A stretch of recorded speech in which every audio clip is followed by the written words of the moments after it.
President Trump says no. Well, either approve it or not. To extending his tariff deadline.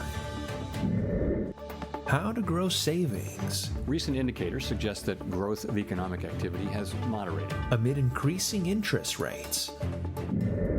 And a mother returns home. It was amazing. I started to cry. In the ocean. These stories and more coming up on Newsbreak.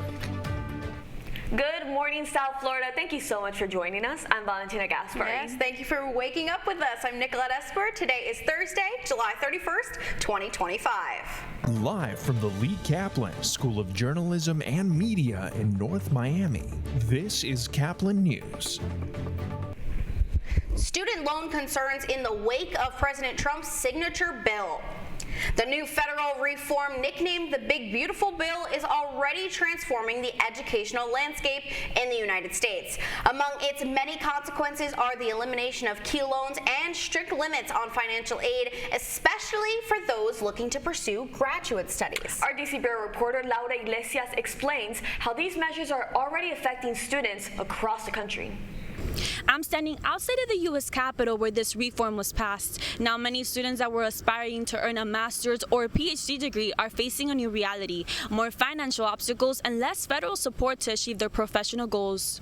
One of the most controversial parts of the new law is the elimination of the federal Grad Plus loan, which for years helped low-income students cover the high cost of graduate education. It's going to impact where a lot of students are not going to be able to afford a graduate program, especially those that come from low to middle income backgrounds, because of the eliminations of the Graduate Plus loan program. It's not going to be there. For many students like Yasmin, a first-year law student, the new restrictions on scholarships and loans are forcing difficult decisions. So without the scholarship that I currently have for the upcoming law school cycle, it would have made me reconsider going to law school or reconsider my options in affording law school. So without the Grad Plus loan, for a lot of students, it becomes a lot more difficult to afford higher education past an undergrad degree and mostly a professional degree like law school and medical school. At private institutions like Georgetown University, the impact may be even more severe. Students from marginalized communities fear being left out. Education easier to access and not harder to access. I generally do not support the Trump administration or the Big Beautiful Bill. And, you know, one of the things I think is really regrettable about it is the way that the lack of federal funding now for student scholarships for master's programs is going to be greatly limited. You know, a lot of my peers are, you know, participating because of scholarships in the program that I'm currently in.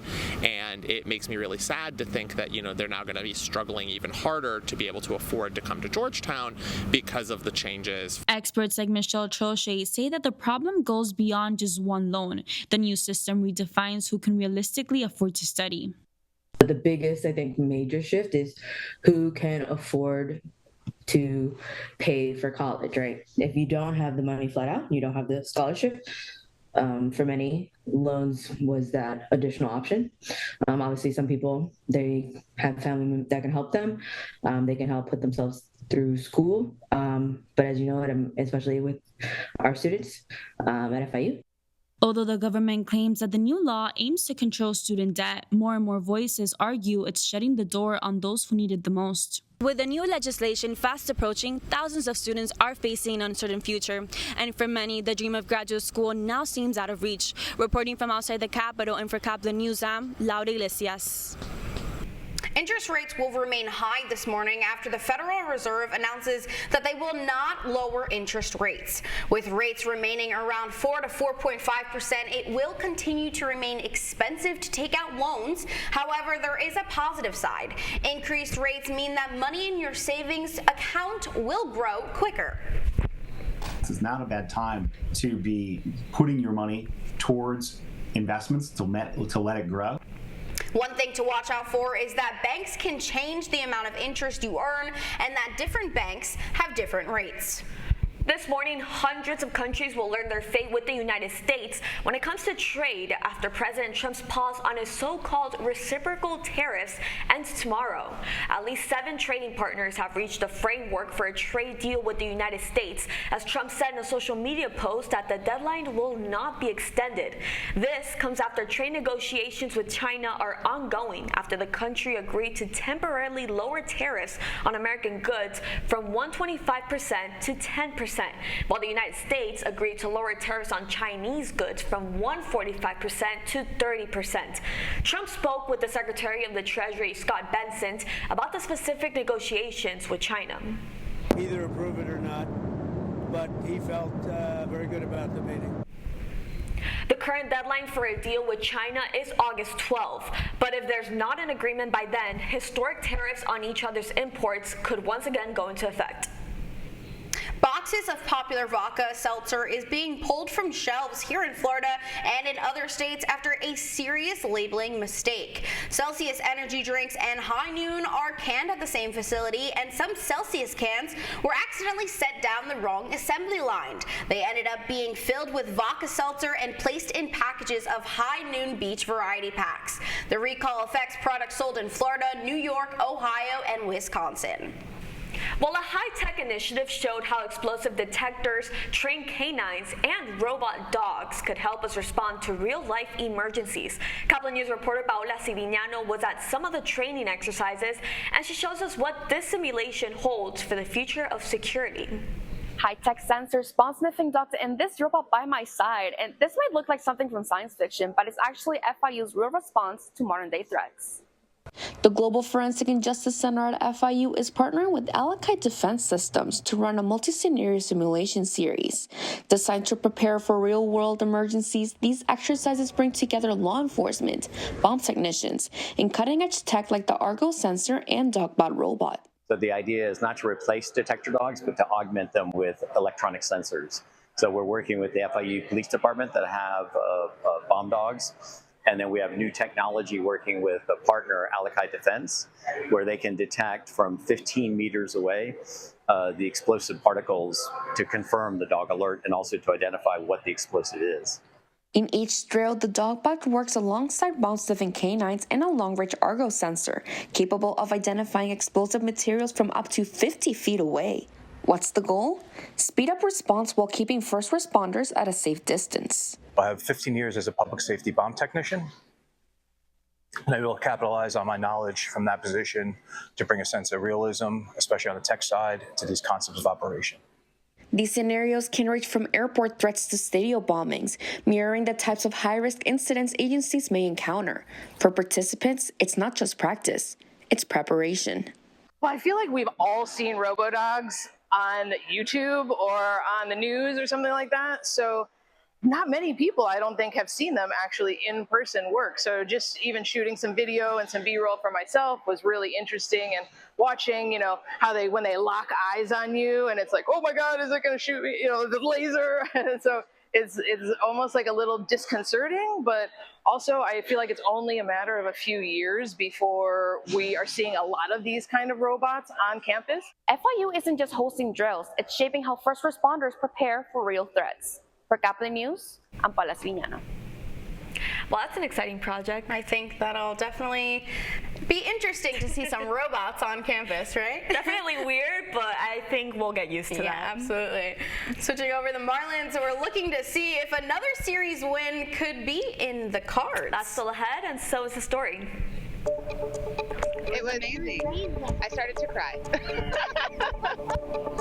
A turtle is back in the ocean after a dramatic rescue, and it's not going alone. Caplin News has live coverage of the story that will return in 2 minutes.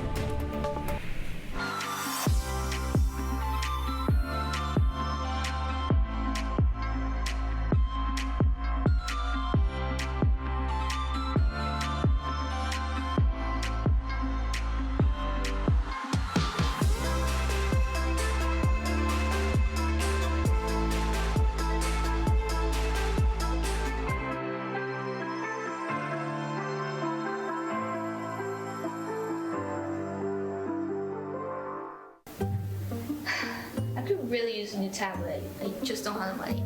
Let me ask you something. Do you have a Pell Grant? Yes? You do know you can get a free tablet, right? Did you say free? Yeah, free. It's simple. And the application is done in the store. I could really use a tablet. Get one. Another satisfied customer. Stop by Panthertech in the Graham Center at FIU MMC today to speak with one of our associates to get your free tablet. Type 2 diabetes can have a big impact on your life. But how can it be prevented? Well, the first step is knowing if you have something called prediabetes. Take the 1-minute risk test today at doihaveprediabetes.org.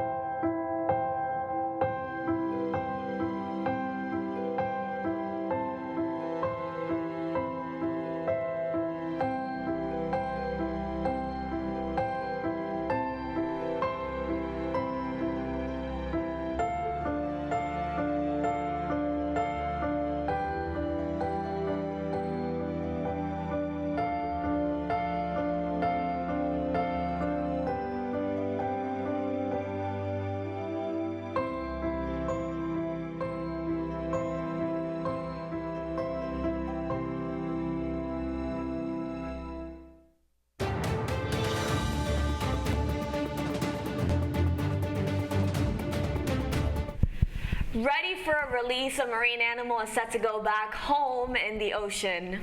We all love to see a beautiful sunrise along South Florida's beaches, but what's even better when you get to see a very special guest released back into the lovely ocean. Yeah, some people were lucky enough to witness just that in Palm Beach County, and they were in for a surprise. We have Caplin Stephanie Atenia, who's live in North Miami with more on this awesome story. Good morning, Stephanie.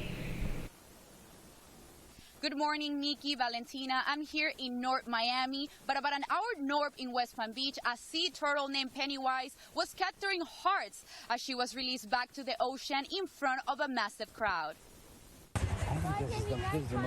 First-timers Kelly, Tiffany, and Olivia were some of the thousands that gathered Wednesday morning in the heat of Juno Beach to watch the release of a very special patient.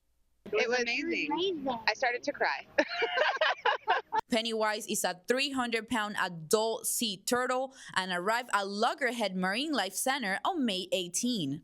She was found stranded and floating off the coast of San Port Lucie by in-water research groups. Pennywise suffered significant trauma to her shell from a boat strike. The staff and volunteers at Loggerhead Marine Life Center were shocked to find out that Pennywise is pregnant and carrying eggs. We're so excited to get her released back out into the ocean so she has an opportunity to lay her eggs, nest somewhere on our beautiful beaches. She's a perfect example of what we do at Loggerhead Marine Life Center in rehabilitating these endangered turtles. Sea turtles return to the same beach where they hatch to lay their own eggs. Pennywise is right back to the ocean where she belongs. Reporting live from North Miami, I'm Stephanie Atenia, Caplin News. NFL Hall of Famer and co-host of ESPN's morning sports debate show, First Take, Shannon Sharpe, is no longer with the company. This comes less than 2 weeks after Sharpe reached an undisclosed settlement with an anonymous woman who filed a lawsuit accusing him of multiple instances of sexual assault and battery. His legal representatives previously described the lawsuit as an attempt to, quote, shake down Sharpe. The Miami Marlins kept rolling on the road, shutting out the St. Louis Cardinals 2-0. Jesus Sanchez delivered early with a 2-run homer in the third, and Cal Cantrell pitched 5 scoreless innings, escaping a bases-loaded jam. The bullpen held strong with Calvin Faucher locking down his 10th save, and Miami now has won 10 of its last 13 games and 5 straight series. So up next, the Marlins head home to face the Yankees, who'll be without Aaron Judge, so it's going to be making an interesting matchup to come. Well, that's all the time we have for Newsbreak this morning. I'm Valentina Gaspari. And I'm Nicolette Esper. Get more news anytime at caplinews.fiu.edu.